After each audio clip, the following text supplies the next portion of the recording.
Okay चलिए ठीक है। तो इस पॉइंट तक तो हम आ गए थे कि साई जो है that is what, psi is equal to R sine omega t plus theta. Okay this is the resultant wave. Okay now we need to find the R. Okay अब हमें किसकी जरूरत है, आर की जरूरत है। आर कैसे निकालेंगे, देखो वी हैव, हमने इक्वेशंस का नाम दिया था कुछ, if you remember R cos theta हमने लिखा था A plus B sine five, ये कॉस फाइव लिखा था। Okay it was something like that, cos five है ना, A plus B cos five. और आर साइन थीटा किसके बराबर निकला था, बी साइन फाइव। ओके इसका वन हमने नाम रखा था, इसका two. Okay what you will do, just square these two and then add them. Okay squaring and adding, squaring and adding. Now you will say, sir, what this will lead to? See, r square cos square theta plus r square sin square theta. इस वाले side को square तो it will be a plus b cos phi square, okay, plus b square sin square phi. Is that clear? तो इन दोनों में से आप r square को कॉमन ले लीजिए. What it will be cos square theta plus sin square theta.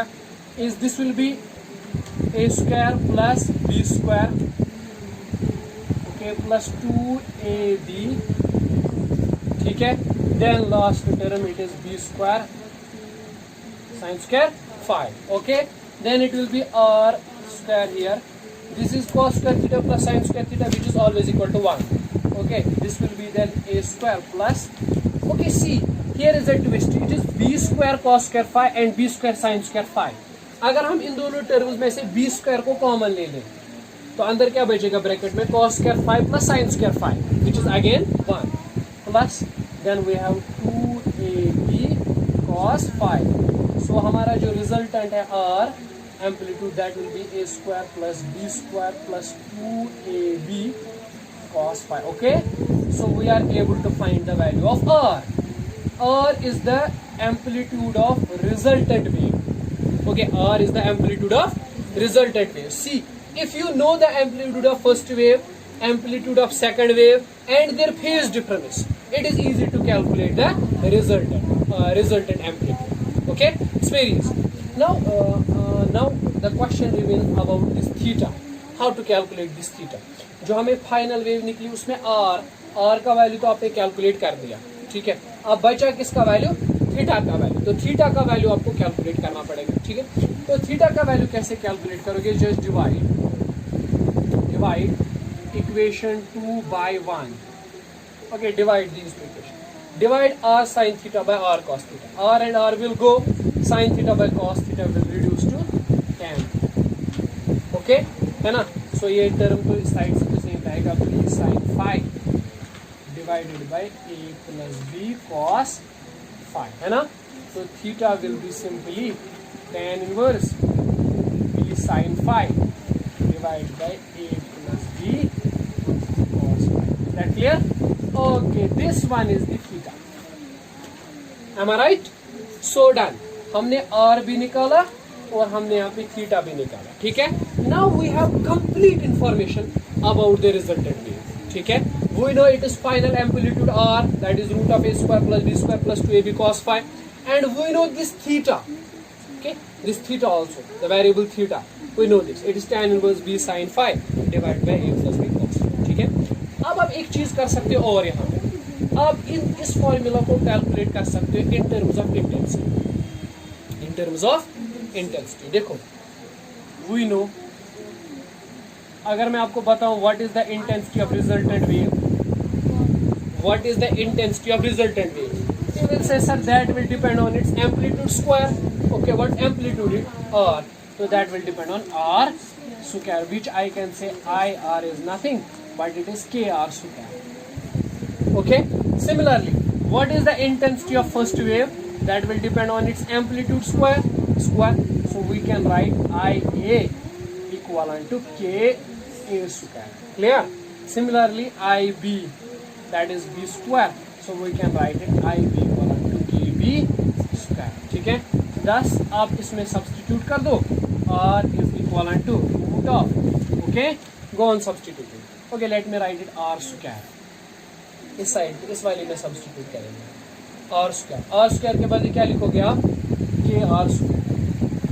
Sorry, R के बदले क्या लिखोगे? This IR by root IR by K under root IR by K. Okay, so you may write that under root IR by whatever it is. Okay, first of all you just write down this. देखो इसके बराबर में निकला कि यहाँ पे I is equal to what? I can write IR equivalent to what? KR square, है ना? तो IR is equal to K.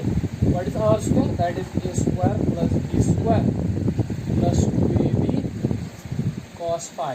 Okay, IR. ठीक है, अब जरा देखिए यहाँ पे, this is what we have given actually. Okay, so I can write it like this because देखो यहाँ पे K आपने वापस लिखा और R के बदले आपने सारा डाल दिया, A square plus B square plus 2AB cos of phi.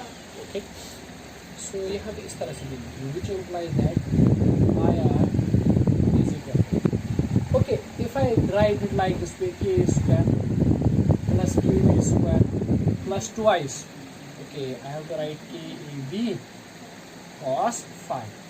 Okay, what is IR then? It is K square. What's K square? It's I. Okay, I plus what's KB square? It's IB. Can I write it twice? I can write it, I think, okay, root of K, and then I can write it A, है ना? Then root of K, then B cos phi. I think that trick will work. Okay, but because root K it will be multiplied, but it will be again. Okay, is that clear? ठीक है, it will be again K root K square times C. I can write it IR is equal to IA plus IB plus twice. Okay, this root of K, it will be IE root I. Okay, this root of K will be root IB cos of phi. Okay, I can write IR equivalent to IA plus IB plus twice root of IIB cos phi. Okay, see यहाँ पे क्या हो रहा है, intensity जो resultant intensity है that is equal to पहले वाली वेव की इंटेंसिटी क्या है प्लस सेकंड वाली वेव की इंटेंसिटी क्या है. ठीक है, अगर क्लासिकली देखा जाए तो इतना ही होना चाहिए. If you add two waves what will be the total intensity, first wave intensity plus second wave intensity, बस दैट्स ऑल, है ना. लेकिन यहाँ पर ये एक्स्ट्रा टर्म भी आ रही है, ठीक है कि नहीं. This extra term is called as interference factor. This is called as interference factor, और यही टर्म डिसाइड करती है कि what will be the intensity at some point. Okay, will it be maximum और will it be minimum. Okay, say for example, if this term is negative, then the intensity will decrease. If this term is positive, then the intensity will increase. Is that clear?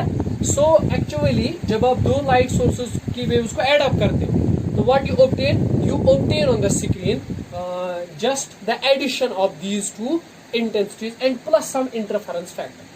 Okay, मतलब अगर यहाँ पे एक light wave आ रही है इस point पर, इसी point पर दूसरी light wave भी आ रही है, तो पहले वाले की इंटेंसिटी अगर आई है, दूसरे वाले की इंटेंसिटी आई भी है, तो यहाँ पर टोटल इंटेंसिटी नहीं होगा आई प्लस आई बी, बल्कि उसके साथ कुछ और फैक्टर भी होगा, twice I I B and cos of phi.